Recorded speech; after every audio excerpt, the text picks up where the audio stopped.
Hi everyone! Good morning! I'm back! This is Sam Brusas and welcome back to my YouTube channel. Oh my gosh! This is it guys. Pag-uusapan natin ngayon, malakas pa rin ang laban nila. Kung sino-sino to, yan ang tatalakayin natin ngayon. But before anything else, hello Philippines and hello beautiful people. Mabuhay! Kamusta kayong lahat? Sana lahat po kayo ay okay at safe ngayong araw na ito. At syempre sa lahat naman ng mga bago nating subscribers dyan. Hello po sa inyo lahat. Maraming salamat guys sa pag-subscribe ninyo. Syempre dito sa channel ko. At syempre sa lahat naman ng makamamasam dyan na laging sumusuporta dito. Araw-araw, lagi-lagi. Maraming salamat guys sa inyo lahat. Syempre, usapang Miss Universe Philippines tayo ngayon. So, kamustahin naman natin yung mga kandidata natin na lumalahok ngayon dito sa Miss Universe Philippines. At ano na nga ba ang nangyayari sa kanila at sino na nga ba ang nangunguna sa listahan natin. So, yon. So, syempre marami talagang nag-shine like a diamond star na kandidata ngayon dito sa Miss Universe Philippines at hanggang ngayon palaisipan pa rin sa atin kung sino nga ba ang makakapag-uwi ng corona ngayong taon na to. So, medyo nakakakaba kung iisipin mo pero syempre dapat nandoon lang tayo sa game ng Miss Universe Philippines. So, una, sa mga nakikita ko sa mga baguhan, talagang very consistent pa rin talaga si Laguna. Sa lahat ng aspeto na nakikita natin ngayon na pinaglalabanan nila, very consistent ang Laguna. Pero syempre nawa-wonder lang ako, bakit si Laguna parang hirap kumuha ng mga special award mula sa mga sponsor? Hindi ba nila napapansin si Laguna kung gaano kaganda at kung gaano kagaling o dead ma sila talaga sa beauty ni Laguna? So alam ko naman yung mga sponsors, may mga hinahanap silang mga looks, may hinahanap silang mga kandidata na alam mo yon, pasok sa panlasa nila para sa produkto nila. Pero nagtataka lang ako sa dami ng mga product dito sa Miss Universe Philippines na nila-launch ng mga kandidata, talagang hindi talaga nila nakukuha or bihirang-bihira. So, doon lang ako nawa-wonder. Pero kung titignan pa rin natin yung basihan ng isang kandidata na paano ba nga ba siyang mananalo, ay nakikita pa rin natin kay Laguna yung kanyang galawan, yung tindig, at saka syempre, yung ipinapakita niyang performance kada lalabas sila. Very consistent talaga siya doon. Masasabi ko, I love Laguna.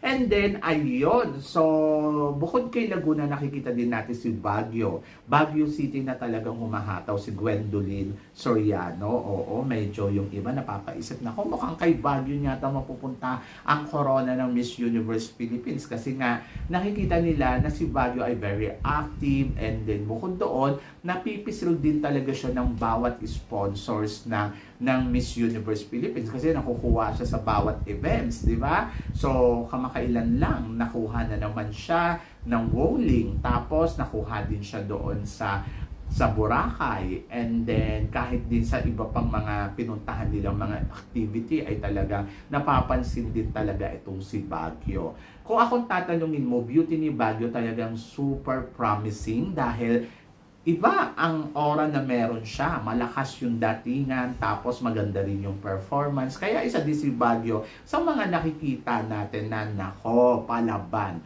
Consistent din talaga ang ipinapakita at eksena ni Miss Pasay. To be honest, si Miss Pasay isa to sa mga pwede mo din tignan na magwagi ngayon ng Miss Universe Philippines kasi bukod nga doon sa ganda, tangkad at talino, isa din siya sa mga nakikita talaga ng karamihan na iba talaga ang datingan. So, nagpapansin din to sa ibang mga activity nila at nag-shine.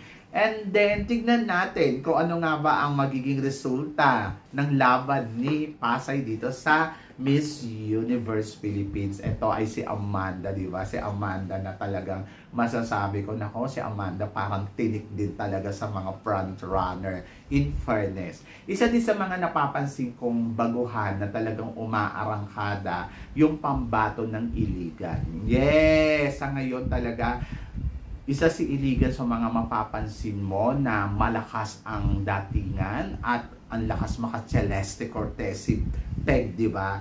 So from the beginning naman napansin ko na talaga yung kanyang eksena, pero syempre nandoon ako sa part na ano nga bang ipapakita talaga neto. So hindi siya ganun katangkadan, maliit lang si Iligan, pero nakikita mo na ready at talagang laban na laban. Ang tanong ng lahat, kay Iligan kaya maibigay ang corona ng Miss Universe Philippines? Diyos ko, nakakaloka, no? Kung iisipin mo.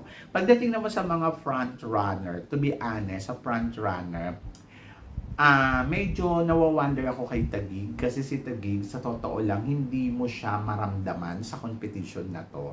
Medyo parang, yes, kilala lang siya, kaya siya napapasama. Pero kung iisipin mo, yung ibinibigay niyang performance, much better pa yung performance ni Laguna. At bilang front runner, syempre naghahanap tayo na ano ba ang bago kay Taguig? Ano nga ba yung ipapakita ni Taguig? Pero nandoon pa rin ako sa part na kilala ko kasi kung paano mag-perform to eh.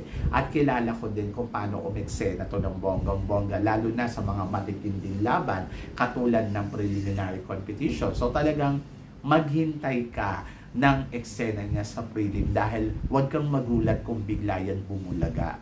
So yun talaga yung drama talaga ni Taguig. Si Taguig, isa sa mga comeback queen mula sa Miss Universe Philippines. Dati na siyang naging second runner-up dito. At ngayon, ayan na, tinatry niya yung kanyang luck na masungkit ang corona ng Miss Universe Philippines. Ang tanong ko, nasa kanya kaya ang corona, di ba? Sa kanya kaya ibibigay ang corona. So, yon. So, abangan natin yan. Marami nagsasabi na kung si Taguig better for supranational. To be honest, isa din yung sa mga napapansin ko. And then, tignan natin. And then, Sinuluan Laguna. Si Sinuluan Laguna, consistent pa din siya sa mga eksena niya from the beginning until now. To be honest, isa siya sa mga malakas talaga ngayon sa front runner ng competition ngayon dito sa Miss Universe Philippines. Kung titignan ko yung laro ni Sinuluan Laguna at saka ni Taguig, kay Sinuluan Laguna, mas nakikita mo na visible siya. Mas nakikita mo na talagang umaarangkada siya. At maingay ang laro ni Sinuluan Laguna. Sinuluan Laguna, alam naman natin na talaga naman, kahit naman yung lumalabo siya sa Miss Earth, sabi ko nga, ay gusto ko siyang manalo. Ayun. So, dito sa Miss Universe Philippines, nag-aabang ako ng mga eksena niya, sa totoo lang. Pero kasi after nating manalo sa sa Eco International, naisip ko si Sinuluan Laguna talagang pwede mo din dalhin sa Eco International kung gusto natin manalo ng back-to-back at potential talaga. So, sa lahat ng mga kandidata na nagko-compete dito, siya talaga yung deserve kung gusto lang natin ng back-to-back at kung gusto niya lang din. Pero syempre, kung kaya naman niyang manalo na Miss Universe Philippines, why not? Pero sa nakikita ko, Sinuluan Laguna, isa sa mga the best candidates na dapat ipadala sa Eco International kung sakali na hindi niya makukuha ang Miss Universe Philippines. Kung sakali lang naman, huwag kayong mag-alala. Kung sakali lang naman. Kasi siya talaga yung the best. At saka siya yung potential kasi gawa nga ng advocacy niya, yung pinanggalingan niyang pageant. Kumbaga, mas aware siya pagdating sa environment at mas may a-apply niya to at mailalaban niya to ng bonggang-bongga kung ang sasalihan niyang pageant ay related doon sa ina-advocate niya. So, yun ang nakikita ko dito kay Sinuluan Laguna. Pero, syempre, looking forward pa rin tayo kung siya nga ba ang mananalo Miss Universe Philippines ngayong taon na to. So, huwag kayong magalit. Just, lang naman yan. Analysis lang naman natin sa kanya. And then, para naman sa sumunod na kandidata, si Muntinlupa. Si Muntinlupa, to be honest, malakas to para sa corona ng Miss Universe Philippines. Nakikita ko yung potential, nakikita ko talaga yung galing. At wala naman duda. She's the best sa lahat. Pero hindi ko lang alam kung ang organization ba ng Miss Universe Philippines ay siya yung napipisel. Oo, kasi alam naman natin yung organization ng Miss Universe Philippines. Sometime, ito yung napipisil nila. May napupusuan talaga sila. Pero hindi ko lang alam kung siya yun. Kasi maraming kandidata nung nakaraang taon na magagaling din magaling kumuda, consistent yung ipinapakita, pero hindi yun yung pinili nila. Kaya medyo pagdating dito sa Miss Universe Philippines, dapat alam din natin yung laro ng organization. Sa totoo lang. So doon dapat tayo mag-focus. Kasi kung nakafocus tayo sa galawan ng kandidata, magkakaroon ka ng disappointment at the end of the story. Kasi baka mamaya ito yung iniisip mo, pero yun naman pala, ang gusto lang pala nila yung ayun. Di ba? So ganon ang nakikita ko sa Miss Universe Philippines. At tignan natin. But for me, si Muntinlupa, isa sa mga nakikita ko na pwede talaga mag-last to standing ngayon dito sa Miss Universe Philippines. And then, punta naman tayo kay Atisa Manalo. My gosh, si Atisa Manalo. Si Atisa Manalo, hanggang ngayon, talagang masasabi ko, sa mga kandidata ngayon dito, siya yung nagpasabot kahapon ng bonggang-bongga na video, di ba? Na ganda-gandahan lang. Grabe, ang ganda talaga. Side by side. Minsan may isip mo, siya na dapat talaga ang ipadala natin sa Miss Universe Philippines. Pero kasi hindi ko kasi alam kung ano ang laro ngayon ng Miss Universe Philippines. And then sa ipinapakita naman ni Atisa Manalo, in fairness naman sa kanya, very consistent, tama lang yung galawan, hindi gigil na gigil, at kalmado ang datingan. So, yon. So, isa siya sa mga parang talagang masasabi mo, ay baka si Atisa ang hinahanap nila. And then, sa ibinibigay naman ni Atisa Manalo, para namang masasabi mo rin naman talaga na, tama lang na ganyan yung gawin mo. So, sa madaling salita, talagang nag-transform siya sa game at saka sa ibinibigay niyang performance. At sa nakikita ko naman, mukhang nagwo-work yung ginagawa niya. And then yung iba, yes, nakukulangan, gusto ganito, gusto ganyan. Pero hindi natin alam kung ano nga ba yung gusto ng Miss Universe Philippines Kasi ginawa na yun ni Atisa pero hindi nag-work. And then, tinatry niya ng another flavor. And sa tingin ko naman, tama naman yung ginagawa niya.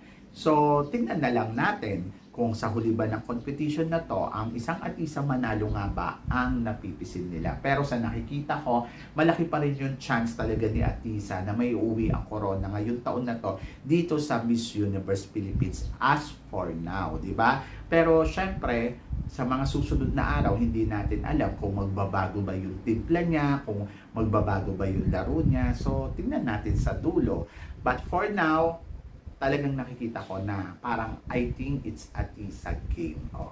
So, yun. So, para sa akin, last two standing, pwedeng win-win, pwedeng Atisa Manalo. And then, pwede din sila malusutan ng mga baguhan. Depende yan sa magiging laro nila dito sa kompetisyon. At, syempre, katulad nga na sinabi ko, yung mga nabanggit kong kandidata, sila yung mga nakikita ko na possible, na pwedeng isa sa kanila ang makapag-uwi ng corona. Kung hindi man to si Win-Win, or si Atisa Manalo. Pwede kay Sinuluan Laguna, pwede din naman kay Iligan, pwede kay Baguio, pwede kay Laguna, di ba? Pwede kay Taguig. So depende na talaga yan. Pero syempre, look up pa rin tayo kung sino nga ba ang mga kandidata na uusbong pa sa mga susunod na eksena nila. And then, panoorin natin yung kanilang yung introduction video. So, tignan natin kung sino nga ba ang nag-shine doon like a diamond star. So, yan. So, syempre, maraming salamat. Kayo guys, ano guys ang tingin ninyo dito sa mga pinag-uusapan natin ngayon? I-comment below mo yan para at least malaman ko naman kung ano naman ang chika mo dito sa mga tinatalakay natin ngayon. So, yon. So, syempre, maraming salamat po sa inyong lahat sa suporta at pagmamahal na binibigay ninyo. Syempre, dito sa channel ko at sa mga hindi pa po nakaka-subscribe, please don't forget to click like and subscribe my channel at i-click nyo na rin po ang notification bell para more updated kayo sa aking mga chika. Sabi nga ganon, always keep smiling and laban lang. So guys, hanggang dito na lang. Hanggang sa muli nating chikahan. See you tomorrow. Thank you guys.